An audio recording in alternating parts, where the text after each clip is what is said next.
Hello viewers, hope all of you are well. In this video I will show you how to fix OBS error. So when I will start recording, we will see this type of error. Here you see the error is failed to start recording. Starting the output failed. Please check the log for details. If you are using the NVENC or AMD orders, make sure your video drivers are up to date. So I will fix it and share it with you.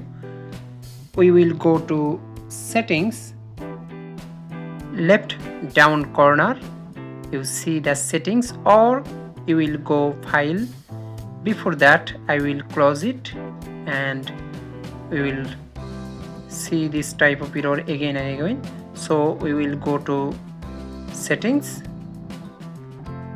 and go to output. Here video encoder, here selected hardware, that's why this problem is occurred. So I will select it software, select, apply and OK. This problem is solved now.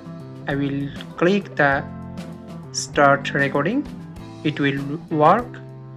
So thank you so much for watching this video. If you benefited, please don't forget to subscribe.